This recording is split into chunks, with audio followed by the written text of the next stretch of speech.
10 gados pirmo reizi kāpu uz ledus Liepājā. Atbraucis no Lielauces, pārvācies uz Liepāju, vēlējos pamēģināt, jo aizejot uz Liepājas leduskalu, skatoties lielo hokeju, bija diezgan interesanti. Kādreiz man nebija tāda iespēja redzēt tik daudz to un klātienē, cik vienīgi uz dīķa aiziet uzspēlēt tur priekam. Viennozīmīgi tie bija vecāki, kas iedeva tos pirmos soļus, un ja mēs runājam no treneriem, tad tiešām ļoti lielu paldies es varu teikt Aleksandram Cicurskim, kurš man iedeva ne tikai hokeja zināšanas, bet arī dzīves gudrības, jo viņam galvenais bija izveidot ne tikai labus hokejistus, bet arī labus cilvēkus.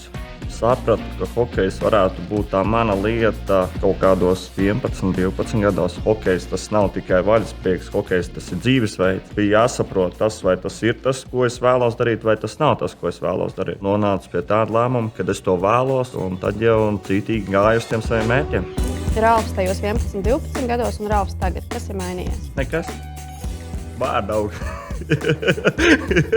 Neskaitot man bārdu, kas ir mainījusies, vēl es varētu teikt, ka es esmu vairāk pašpārliecināts par saviem spēkiem. Es zinu, ko es varu, un es to arī daru. Tā pašpārliecinātība un tā disciplīna ir tas, kas atšķir labu līmeņu hokejistu no vidus līmeņu hokejistiem. Man tā vismaz liekas. Tas, jebkur arī ar mašīnu braucot, ja tu neesi pašpārliecināts, nekas labs no tev nebūs. Tas ir tas pats hokejā un jebkur citur dzīvē. Un 11 gados, ko es varēju uz slidām uzkāpt un nokrist. Tas arī viss bija. Kopumā, ja mēs runājam, tad ir ļoti patīkami, kad ir tās komandas, kas vēlās piedalīties OHL kopā ar mums, un tas dod arī tiem skatītājiem to prieku lielāku un arī tiem spēlētājiem. Ja mēs būtu 4, 5, 6 komandas, mēs visu laiku spēlējam savstarpēji un tur mījamies savā sulā. Tas pats, kas bērnībā tev visu laiku jāspēlē pret savām tām komandām, un tagad tu aizbrauc uz kaut kādu turnīru, tev tāds wow, kaut kas savādāk.